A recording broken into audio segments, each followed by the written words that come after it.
I started Aikido at the age of 11 under my uncle, who was teaching in Malaysia. And he's 86 now, and he still runs his dojo in Malaysia. At around the age of 19, I moved to Australia to study university, and I started training Aikido there, but didn't like the style of Aikido that was being taught. So I started a small dojo, and I wasn't very good. So I went back to Japan, and I kept going backwards and forwards to Japan to improve. And gradually the dojo has grown, and yeah, hopefully I'm improving too.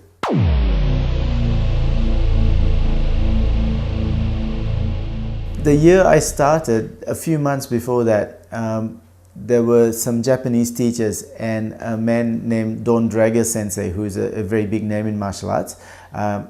He brought down his teachers to do some demonstrations in Malaysia. And I saw them teaching, and I saw them doing demonstrations, and I thought, wow, I want to be like those men. So I think that was what inspired me to start. He taught me. Every year he would come down to my uncle's dojo and stay there and use it as a base for his research in books. So every year when he came and stayed in my uncle's dojo, he would teach me. So I can't say he was my master, but I did learn a lot from him. And I also was around a lot when he was talking to people, and I learned a lot from his conversations, as well as learning technical stuff of him as well.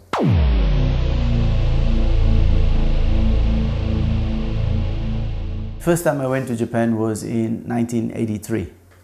I was 22, and I stayed 2 or 3 months in the Yoshinkan. And back then, Shida Sensei was living in the dojo. There were other big senseis now who are living in the dojo. So it was a really good time, and I had a great time. Kancho Sensei, we went out drinking, and every time he got drunk, he would speak to me in Indonesian. And he was a very, very charismatic man, amazing man. Yeah, it was a really good time to be in the Yoshinkan. And it's a time of my life I will always remember. It was probably about the best time of my life, that time there.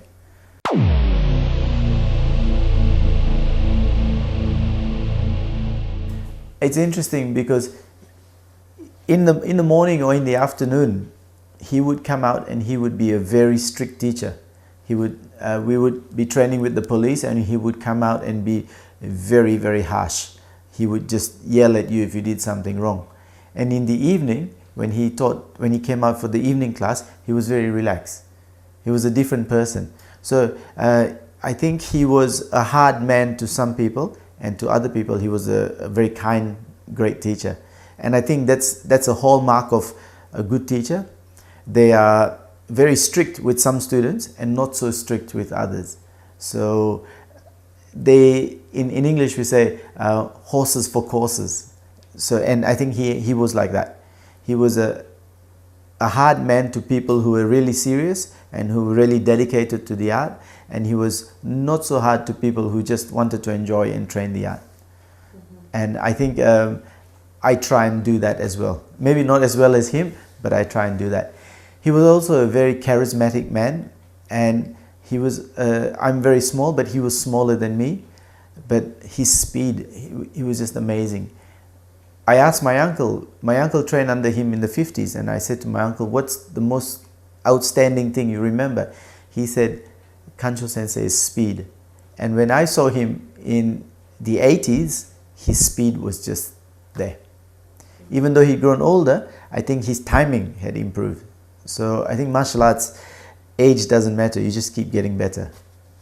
I was watching a class once, I was doing his class, and he was explaining something, and my Japanese is not good at all, but he stood there and he had one person hold on to him and another 4 people grabbed their arms, and they were all young men, and he said to them in Japanese, pull, and they started to pull, but not very hard. So he yelled at them, pull, and they started to pull, and he stood there and just kept talking, and they couldn't move him. Then he started to laugh and he started to walk around, and he was dragging 5 guys.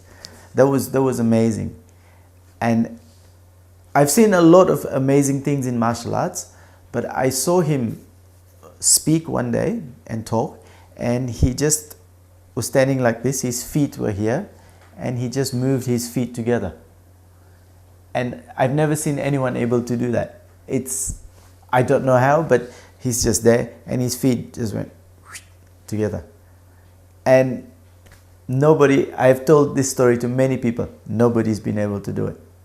So the control of his center is just so amazing. He just can move his feet. If you try it, it's just sounds simple, but it's almost impossible.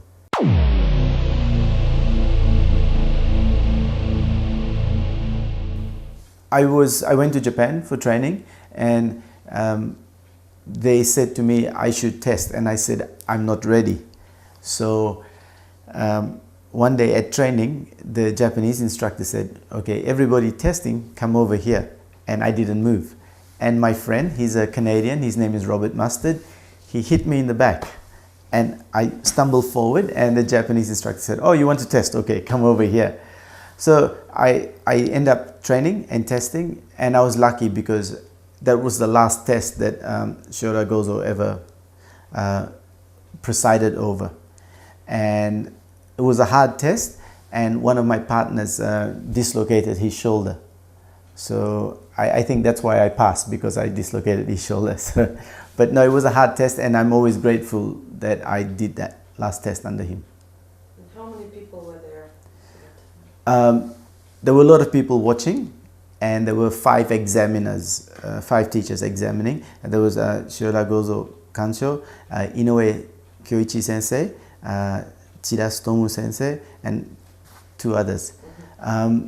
And there was a lot of scrutiny, a lot of pressure on the test. Yeah.